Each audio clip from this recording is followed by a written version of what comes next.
Me pedía Luis que hablase un poquito sobre Javier Fernández y sobre patrocinio y sobre Javier como un icono de deportista emergente, ¿no? La campaña que os quería enseñar de Joma es una campaña que Joma llamó Minoritarios, y mañana por la mañana a las 9 llamaré inmediatamente a Joma para que su departamento de marketing cambie el término minoritarios por emergentes, porque estaban incluidos ahí Jennifer Pareja, Javi y Lidia Valentín. Bueno, Javi posiblemente se esté convirtiendo en un icono deportista ahora mismo en España, porque empezamos a conocerle, igual que a Carolina, con la que hemos trabajado. Él ya es un icono en Japón, en Rusia o en Canadá, que son países donde el seguimiento que tiene el patinaje artístico es mayor, ¿no? Y estamos ahora además en un momento donde parece que los días de gloria del deporte español se han apagado un poquito, ¿no? Estamos tan mal acostumbrados a ganar siempre que parece que hemos dejado de hacerlo y que el valor de nuestros deportistas ha menguado un poco. Esta semana pasada leía un titular de un periodista refiriéndose a la carrera de Fernando Alonso en Monza, que decía: Alonso a ritmo de M30, porque parece ser que se quejaba de que el coche no le andaba más de 100 kilómetros por hora, ¿no? Y Alonso tiene problemas, Nadal tiene problemas, Contador tiene problemas, la selección de fútbol ya no gana como ganaba, el baloncesto, esperemos que haga un buen europeo en Alemania esta semana, pero parece que los iconos que teníamos hasta ahora en el deporte nacional han menguado un poquito. Y me alegra un poco la charla de Luis anterior, porque han sido las chicas las que han mantenido los últimos años las cotas de éxitos de una manera brillante, ¿no? Sobre todo en los medios de comunicación. El balonmano, el baloncesto, la natación sobre todo, pero también desde los juegos, la vela, la sincronizada, la lucha, el piragüismo, etcétera, ¿no? Entonces, a mí, para entender un poquito los iconos del deporte, me gustaría empezar hablando de los padres del deporte español, o de lo que yo considero han sido los padres del deporte español. Para mí hay 5 figuras básicas o fundamentales en el deporte moderno español que han hecho crecer, popularizar y poner en valor el deporte en general, ¿no? Uno de ellos es Federico Martín Bamontes, en ciclismo, Manolo Santana en tenis, Ángel Nieto en motociclismo, Severiano Ballesteros en golf, y se me olvida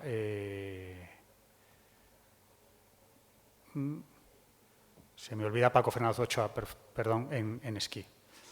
Entonces, el deporte ha cambiado mucho en los últimos años. Si vemos esta fotografía de Bamontes gana el Tour en el año 59, podéis ver que la bicicleta es muy diferente a la actual, pero no solo la bicicleta, también el maillot, ¿no? Y no quiero ni pensar lo que sería una etapa con lluvia, con ese maillot, que debe empaparse entero y pesar 3 o 4 kilos más de lo que pesa, y además poder provocarte una pulmonía, ¿no? Y esta fue la primera tienda de bicicletas que tuvo Federico en Toledo.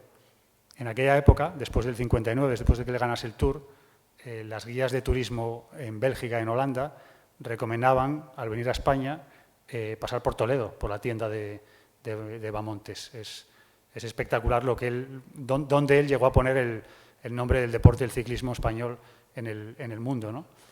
Y después de él nos llegaron Ocaña, Fuente, La Guía, y después del Indurain, Perico, Contador, Sastre, Óscar Pereiro, que me olvido de él también, ganador del Tour, etcétera, ¿no? Pero creo que Bamontes fue el pionero, el que abrió un poco la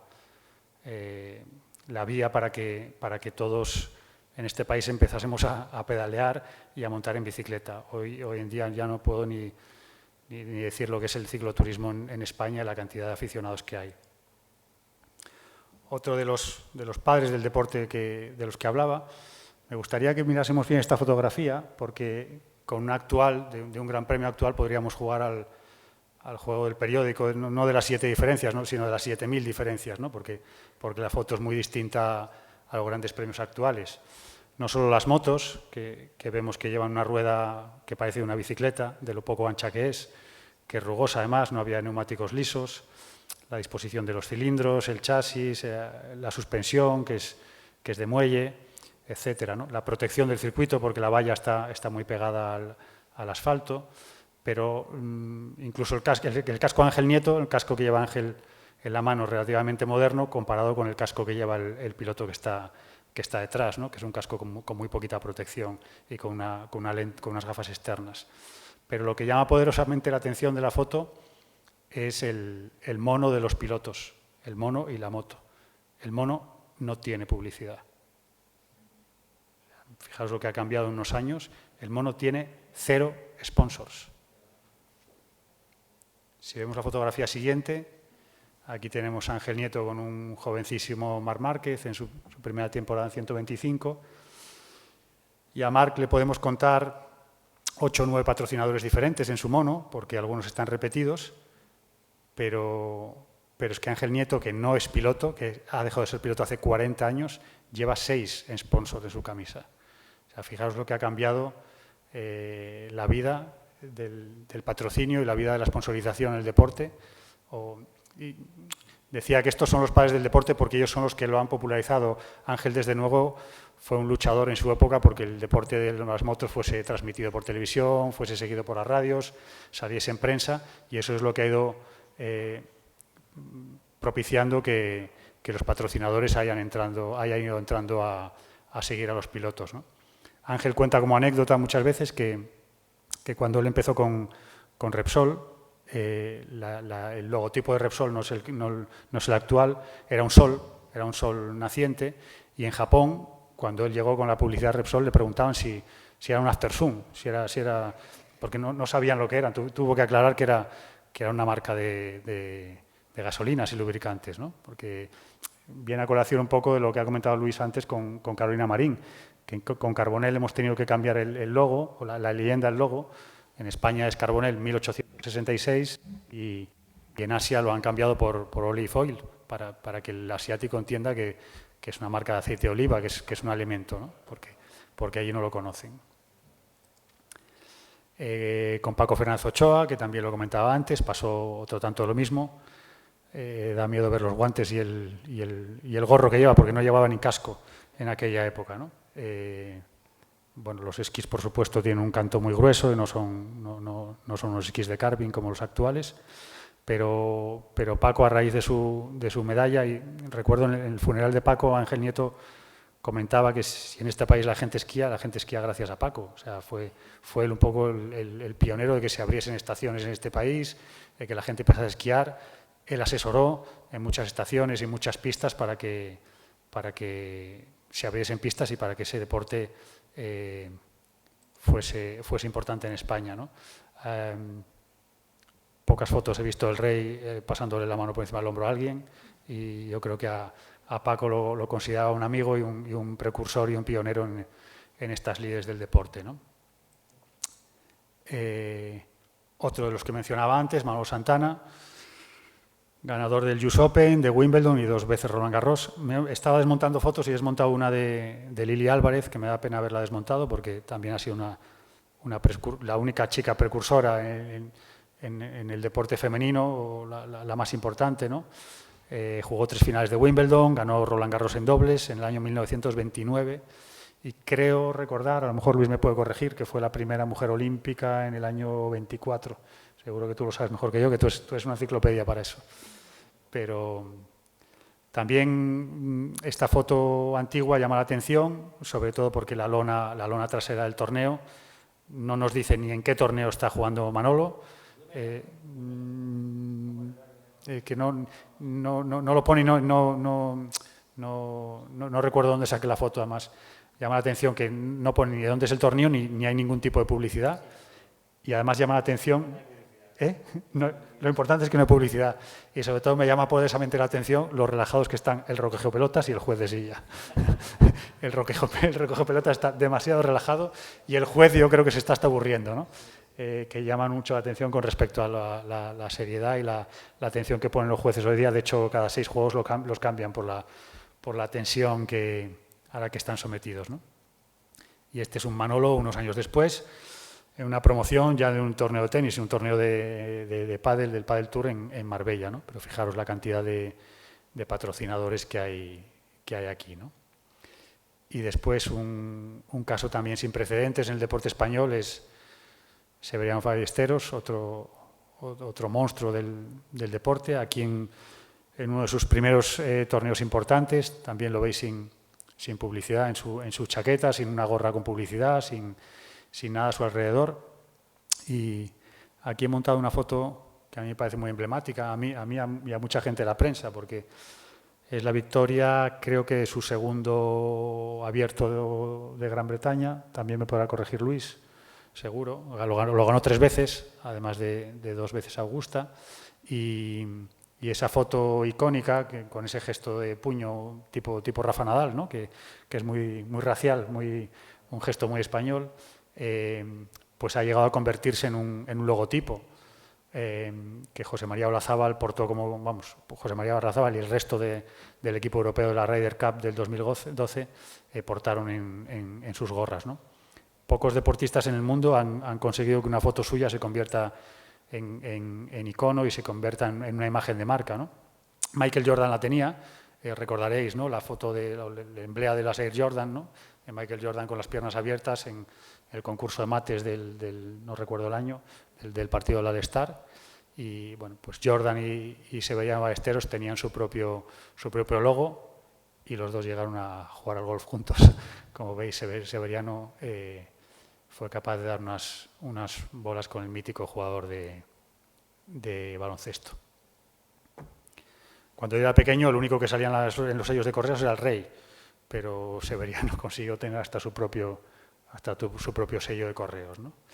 Y después hay otro deportista que lo he incluido aquí, que es Urtain, José Manuel Ibar, que no ha tenido tanta repercusión, a lo mejor como los 5 pioneros de los que hablaba, pero que fue precursor también en el patrocinio, en la sponsorización, ¿no? Aquí hoy sería impensable también ver una bebida alcohólica o un tabaco puesto en el pecho o en la manga de los deportistas, pero bueno, Urtain fue imagen de soberano y Ángel Nieto tuvo una escudería Ducados durante sus últimos años en el Mundial de Motociclismo.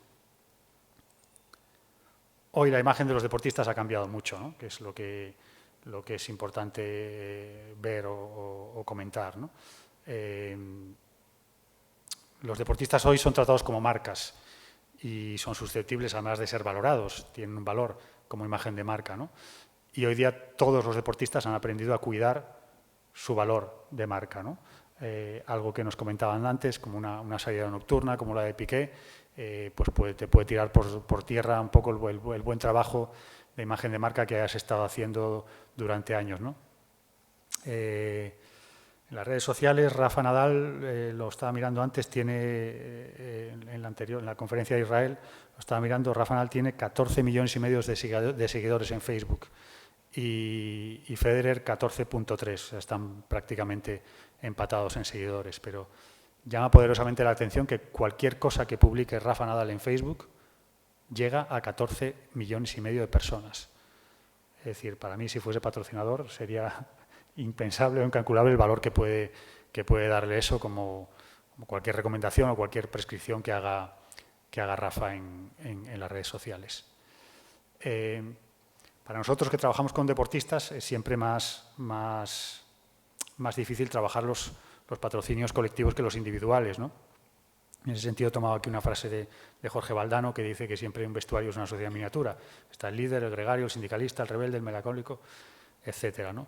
Entonces, controlar un grupo a nivel de patrocinio es mucho más difícil que controlar una individualidad, y más en un equipo de 22 jugadores como un equipo de fútbol, y más cuando se trata de una selección, donde constantemente están entrando y saliendo jugadores nuevos o jugadores veteranos que hacen que la dinámica de grupo cambie.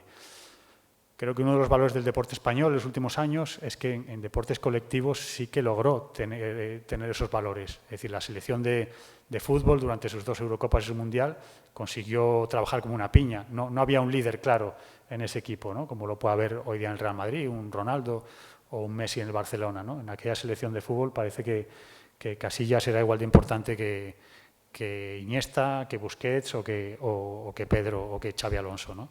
Y pasó lo mismo con la selección de baloncesto en su Mundial de Japón, ¿no? Donde fueron capaces de ganar sin su líder natural en la final, que para Pau Gasol, ¿no?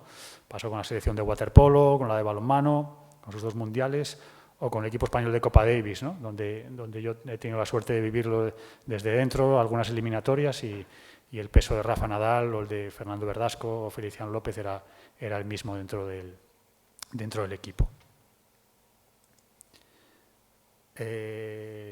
Bueno, antes comentaba que Luis ya había hablado un poco de Carolina. Carolina con 21 años, es decir, el año pasado se convierte en campeona de Europa, campeona del mundo, y este año repite su mundial, y una chica de Huelva de 21 años, en muy pocos meses, tiene que aprender a relacionarse con los medios de comunicación, con los políticos, con las instituciones, con los estamentos, con los patrocinadores, con la prensa.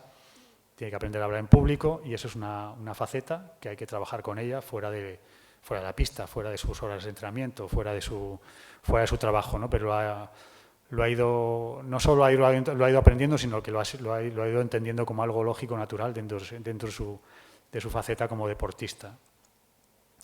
Y aquí, que antes Luis comentaba que el presidente de Olio, de la matriz de Carbonell, estaría satisfecho, aquí está, en esta foto, está el consejero delegado, está el gabinete jurídico y legal, está comunicación, está marketing, está mercados emergentes y está mercado asiático también, ¿sabes? O sea que... ¿Verdad, Gonzalo? De verdad te digo, perdón. Creo que es uno de los casos a tratar en cualquier escuela de negocio, sin duda. Esto en Estados Unidos sería un caso único, ¿no? de cómo una firma apuesta, se adelanta a un talento futuro y lo pone en valor, ¿no? Yo creo que es uno de los retornos más impresionantes en la historia de la publicidad en España, seguro. Es impresionante el retorno que ha tenido el aceite Carbonell con Carolina. Bueno, fueron meses duros de muchas negociaciones, pero se cerró. Pero lo importante aquí es que Carbonell tenía interés. Una pregunta, estamos hablando de un modelo serio, quiero decir que todos son serios, pero estamos hablando ya de dinero. Sí, de serio económicamente. Serio económicamente. Carbonell tenía mucho interés en el mercado asiático, porque aquí en España y en los países de Europa donde está presente, pues es muy difícil que crezca ya. Y tenía mucho interés en el mercado asiático. Carolina tiene, pues bueno, si no Carolina, por lo menos el bádminton tiene 500 millones de seguidores en el mercado asiático. Entonces, 5% de ese mercado es una cifra brutal para poder vender aceite de oliva, ¿no? Y a nosotros nos gustó, dentro de las posibilidades que estábamos estudiando para Carolina, porque bueno, se pueden estudiar muchas posibilidades de patrocinio o muchos patrocinadores diferentes, pero aquí en España, del vino, el jamón y el aceite, todos presumimos, ¿no? Como españoles, ¿no? Y nos parecía una imagen pues muy limpia y de un alimento además muy sano y muy natural, ¿no? Podríamos haber anunciado nocilla o cualquier otra cosa, o colacao, pero me hubiese parecido menos interesante que Carbonell, ¿no? Porque Carbonell es un alimento saludable para los niños y las madres lo entienden como tal, ¿no? Con lo cual, con el mensaje de Carolina llegábamos a los adultos y a los jóvenes, ¿no? Y también era un patrocinio. Los patrocinios hay que casarlos también un poco con la personalidad de los deportistas, ¿no? Porque nosotros con nuestros deportistas siempre intentamos asesorarles o aleccionarles un poco por dónde deben ir los tiros, pero un rasgo diferenciador de un deportista de altísimo nivel es que tiene una personalidad y un carácter muy fuerte, muy marcado, ¿no? Y entonces hemos intentado buscar también un patrocinador que casase un poco con su filosofía de vida y con su personalidad. Y recuerdo un día que comíamos con el director de marketing de Carbonell, del grupo de Olio, y ellos le preguntaban, bueno, ¿tú qué desayunas, Carolina? Y ella decía, bueno, que os parezca mentira lo que digo, o sea, me gusta desayunar una tostada de pan con aceite, porque es lo que se toma, soy andaluza, soy de Huelva, es lo que se toma en mi casa, y si lo puedo acompañar con jamón, mejor, pero a mí me gusta desayunar eso, ¿no? Entonces nos parecía fantástico poder casar la imagen de Carolina con Carbonell, ¿no? Con Javier nos ha pasado un poco lo mismo, un chico que hasta hace muy poquito tiempo pues no era nadie en el panorama internacional en el patinaje y en 2 o 3 años se ha posicionado con 3 campeonatos de Europa y con un campeonato del mundo, y ha tenido que hacer el mismo camino que Carolina muy rápidamente. De una manera un poco más difícil, porque Carolina se viene a Madrid desde Huelva con 13 años, se viene muy jovencita, pero se viene muy arropada, pues se viene a la residencia Blume, un sitio donde se habla su mismo idioma, un colegio con niños de su misma edad y con una federación y un grupo de entrenamiento que la arropó mucho en su momento y que la ha ayudado, ¿no? Pero Javi tuvo que hacer un camino que después explicaré un poquito más extensamente. Con Javi quisimos apostar también por 2 patrocinadores, ahora estamos hablando con otros posteriores, pero quisimos apostar por Clínica Quirón porque también nos parecía una imagen muy aséptica y muy buena para él, y por la candidatura de Barcelona Pirineus, que ahora lamentablemente con el cambio de ayuntamiento en Barcelona pues han desestimado la continuidad y no, ya es seguro que no tendremos Juegos Olímpicos de Invierno en Barcelona el 2026. Y hablando un poco de los patrocinios que casan con el carácter o con la personalidad de los deportistas, voy a contar una anécdota que me pasó en el AVE hace unos 2 años. Yo regresaba de Sevilla y venía sentado delante de mí, en el asiento delante, venía Eduard Punset, que es el divulgador que tiene un programa en la 2, un programa que se llama Redes. Es un programa de divulgación científica, divulgación de cultura. Suele entrevistar desde premios Nobel hasta científicos, investigadores, pues de muchos ámbitos, ¿no? Físicos, químicos, neurólogos, médicos, estudiosos matemáticos, médicos, estudiosos de todo tipo. Yo he de reconocer que lo seguía de vez en cuando tenía tele en casa. Ahora he desestimado la tele desde hace unos años, entonces tengo más tiempo para otras cosas, pero había días que lo seguía, había días que me superaba un poco el tecnicismo y la dureza de la entrevista y no lo seguía, ¿no? Pero Eduard Punset hizo una publicidad hace relativamente poco, lleva muchos años haciendo divulgación de ciencia y de cultura y educación en televisión, y al bajarnos en el andén del AVE pasaron 2 señores por delante, eran 2 ejecutivos, iban de traje y corbata y debían ir a Sevilla en el día porque no llevaban maleta, y reconocieron a Punset, ¿no? Y uno de ellos le dio en el codo al otro y digo, mira, es Punset, ¿no? Y gritó en el andén, Punset, Eduard, ¿compro Bimbo o no compro Bimbo? Y a mí se me cayó un poco el alma a los pies, ¿no? Porque dije, bueno, este hombre ha estado años y años divulgando ciencia y cultura y le reconocen por la calle porque está anunciando Bimbo. Quizá, a mi humilde entender, no hubiese sido el mejor patrocinio o la mejor publicidad para él, ¿no? Lo cuento un poco como anécdota para que entendamos que a veces no todo lo vale el dinero, ¿no? O no todo, a veces creo, bajo mi prisma, que vale lo mismo una publicidad que otra, ¿no? Y después, dentro del comportamiento y del compromiso que el deportista adquiere con su patrocinador, está también, se me escapó una foto que también habías montado tú, Luis, que quité la de Lili Álvarez y algunas de quité también el anuncio de la Sincro porque lo hicimos desde nuestra agencia, tanto el de SOS como el de Vitalinia de la Sincro, y los tenía montados aquí también los dos anuncios. He puesto 2 ejemplos extranjeros para que veamos que a veces el deportista, por una mala acción o por una acción particular, puede caer en desgracia, y eso hace arrastrar también a todo lo que conlleva detrás económicamente con sus patrocinadores. El caso de Tiger Woods, que era la sonrisa de América y que procede del país posiblemente con mayor número de licencias de golf del mundo, y era un icono mediático importantísimo entre sus paisanos en Estados Unidos, pues cayó en desgracia por un tema que es muy discutible, ¿no? Que podríamos pensar si debemos entrar a valorarlo o no, que fue una infidelidad extramatrimonial, ¿no? Pues la sociedad americana perdona poco esos deslices, ¿no? Y él tuvo que salir públicamente a pedir perdón, no solo a su mujer, sino a toda América, ¿no? Ya digo que es un caso de pérdida de patrocinio, de pérdida de dinero por una acción particular dentro de la vida privada de un deportista. Y el otro icono caído pues fue alguien que no hizo una acción particular, una acción privada, que nos engañó a todos, ¿no? O nos mintió, ¿no? Que fue fue Lance Armstrong y también tuvo que pedir, aquí esta foto, lo podéis ver con unos de sus patrocinadores todavía en la pulsera, ¿no? Tuvo que pedir perdón a toda América, a todo el mundo también por lo que había hecho, pero como decía Óscar Pereiro, cuando le dieron el Tour por ganado, después de haber quedado segundo detrás de un sancionado, decía, sí, me dan la victoria en el Tour, pero mi momento de gloria me lo han quitado, ¿no? Porque yo no he podido subir al podio en los Campos Elíseos, yo no he podido disfrutar ese momento de gloria que sí ha tenido alguien que ha hecho trampas.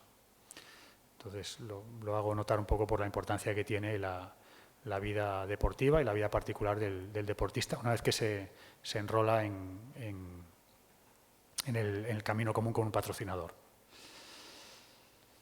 Este es Javi. Cuando empezó, Javi empieza a patinar muy jovencito, con 3 años, con 4, y empieza por casualidad, como empiezan los grandes íconos del deporte español, ¿no?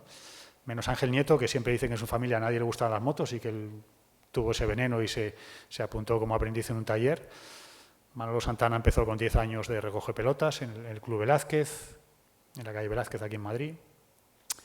Paco Fernández Ochoa empezó a esquiar porque su padre era conserje del Club de Esquí de Navacerrada. Severiano Ballesteros empezó a jugar al golf porque su padre era jardinero del Club de Pedreña. Es decir, la gente empezó porque tenía una motivación, porque tenía a alguien al lado que le empujó a ello, ¿no? Y Javi fue a raíz de su hermana. La madre me cuenta la anécdota, su hermana Laura, que es 3 años mayor que él, estaba un día viendo la tele, estaba viendo gimnasia rítmica, ensimismada, y la madre le preguntó, ¿te gusta, Laura? Y dijo, sí, me gusta mucho. ¿Tú quieres hacer ese deporte? Y Laura le contestó, no, yo quiero hacer patinaje sobre hielo. Y la madre pensó que era una niñería por una niña de 5 años o 6, porque dijo, bueno, lo habrá oído. Entonces la llevaron a una pista de hielo para preguntar, ¿es esto realmente lo que quieres hacer, Laura? Pues no sabían dónde lo había visto. Y dijo, sí, yo quiero hacer esto. Y bueno, como Laura empezó a patinar, pues a Javi lo llevaron de la mano desde pequeñito a que viese patinar a su hermana y empezó a entrar en la pista pues desde muy jovencito. Y su madre me comentaba que estuvo a punto de desapuntarlo porque dice, o sea, es que va a ir a hacer trastadas. Estábamos pagando clases extraescolares para que él fuese a jugar, a tirar bolas de nieve, a trastear, a estar castigado. No paraba, ¿no? No paraba de hacer de las suyas, pero por alguna cuestión Javi de repente saltaba y caía de pie siempre, como los gatos. Y era capaz de caer de pie, no solo caer de pie, sino caer de pie con un pie solo, ¿no? Entonces los entrenadores detectaron talento en él, ¿no? Empezaron a trabajar con él.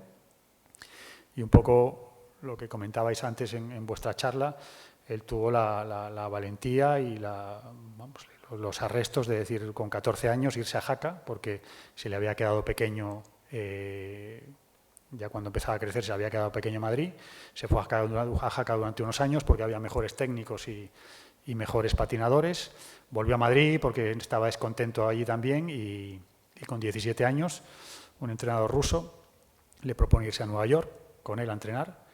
Javi no había salido nunca de casa, no sabía hablar nada de inglés y se fue a Estados Unidos. Decidió hacer la maleta y se fue allí con un ruso. Y una anécdota que cuenta él también muchas veces, que su primera noche en Nueva York alquiló un apartamento, no tenía luz todavía, no tenía alta de la luz y tuvo que estar con velas, montó una cama de Ikea y como nos pasa a todos cuando montamos algo de Ikea, le sobraron piezas. Y cuando le sobraron las piezas las miró y dijo, o sea, ¿qué hago yo aquí sin luz, con la cama medio montada, o sea, sin saber inglés? Y bueno, pues a partir de esos 17 años, sin saber, ahora lo habla de una manera envidiable, de ahí se fue a Moscú, de Moscú se fue estuvo unos años allí también, y ahora vive en Toronto con Brian, con el entrenador que ha dado con la tecla de cómo saber llevar a Javi y de montar un equipo alrededor de él. Y ahora vive pues con estancias muy largas en Toronto, entrenando y compitiendo, y con estancias bastante largas en Japón, porque su novia es japonesa. No se podía buscar una novia canadiense ni española, se buscó una japonesa, y entonces anda de un lado al otro del globo, para arriba y para abajo, ¿no?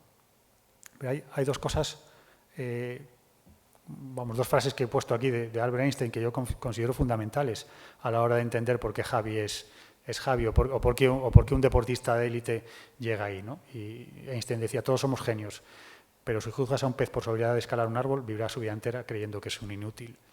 Entonces, Javi encontró dónde él era un genio, y lo encontró por una casualidad de su hermano, porque él de pequeño probó con el fútbol, probó con el tenis, probó incluso con el hockey y hielo, pero él encontró su pasión y su habilidad y su destreza en el patinaje sobre hielo, ¿no?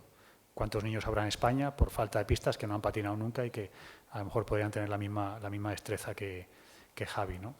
Y la segunda frase, también de Einstein, dice: hay una fuerza motriz más poderosa que el vapor, la electricidad y la energía atómica, es la voluntad, ¿no? Y Javi, después de descubrir su talento, lo que ha puesto es lo que decía Luis al principio de los chicos que viven en la Blume: mucha disciplina, mucho rigor, mucho trabajo, mucha voluntad, mucho querer ser el mejor, ¿no? Y por eso creo que está llegando donde está llegando. Y nada, no quiero alargar más la charla. Muchas gracias.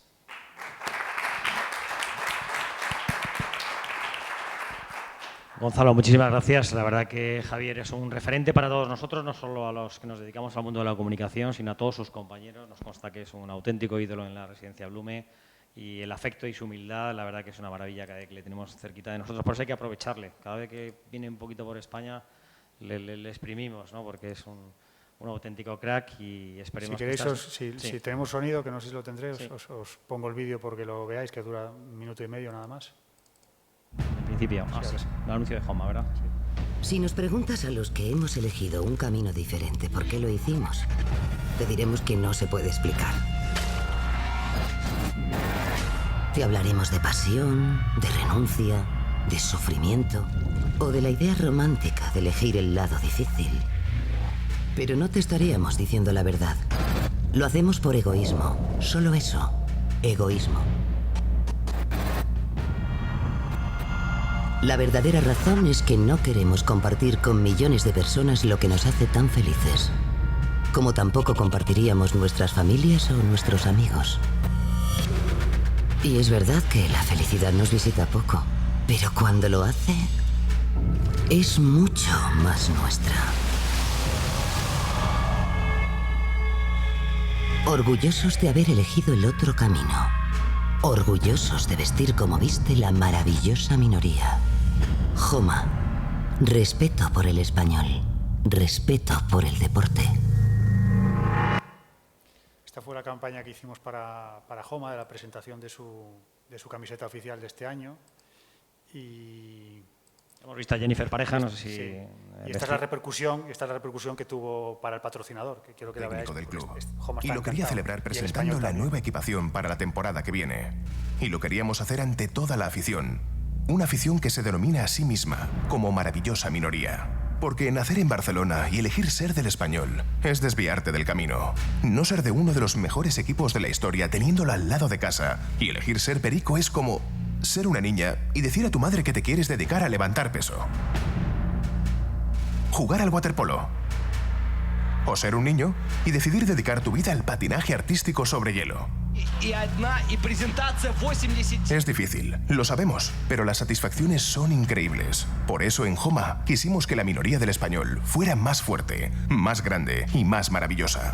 Así que vestimos con la nueva camiseta a 3 deportistas campeones del mundo que saben lo difícil y lo maravilloso que es elegir ese camino diferente. Lanzamos la campaña y enseguida nos dimos cuenta de que habíamos alcanzado el objetivo. Nos pidieron hacer ruido y lo conseguimos. Conseguimos que se hablase del español en una ciudad donde el 80% de las conversaciones son del Barça. Nos convertimos en noticia a nivel nacional. Por primera vez para la marca, una campaña de Joma fue trending topic en España, con más de 4 millones de impresiones en Twitter. Llegamos a más de 250.000 espectadores en YouTube y 40.000 usuarios fueron alcanzados en Facebook. Si a esto le sumamos que muchos medios online quisieron lanzar la campaña como noticia, podemos decir que no estamos solos cuando hablamos de la maravillosa minoría. Días más tarde, el propio Club del Español nos dio la enhorabuena y nos comunicaron que habían incrementado las ventas de camisetas con respecto al año pasado en un 12%, solo en la primera semana. Joma. Respeto por el español. Respeto por el deporte. Fantástico, Gonzalo. No conocía el dato, te felicito porque me parece muy bonito. Bueno, es muy bonito. una manera Además, de que veáis que al final esto repercute, esto es lo que hablábamos al principio, el Sí, contenido, el storytelling, el relato. Hay que contar una historia y alrededor, si lo sabes adornar bien y vestir bien y dar con una percha estupenda como es esta, pues me alegro mucho que con Jennifer Pareja y con Lidia Valentín el Real Club Deportivo Español y al Joma final Español y Joma están claro. contentos porque han visto repercusión Sí, mediática, sí, ¿no? En su, sí. Si en no lo su sabéis, campaña. Joma es una empresa española de un pueblo de Toledo, fantástico, fructuoso su dueño, una empresa 100% española nacional. maravillosa que exporta a toda América en estos momentos. Hace poco fue un reportaje maravilloso porque viste a la selección nacional de Cuba de fútbol y hace poco con este nuevo orden mundial, la entrada de Estados Unidos de nuevo a la embajada en Cuba, la verdad que un partido maravilloso. Jugó el Cosmos de Raúl, visitó la isla, visitó Cuba y jugó la selección de Cuba contra Cosmos. Era hermoso porque había la foto para mí muy simbólica, ¿no? Que era Joma contra Nike. Nike, Cosmos y Joma aquí de un pueblito de Toledo contra tal Cuba, Estados Unidos. Estaba bien tirado. Para mí era un temazo. No lo he leído en ningún lado, pero me hubiera encantado leerlo en algún sitio. No, Gracias, una Gonzalo. gente estupenda y muy volcados con el deporte español, además, Joma. A mí me Gracias. encanta Gracias, trabajar Gonzalo, con ellos. por todo. Muy amable, gracias.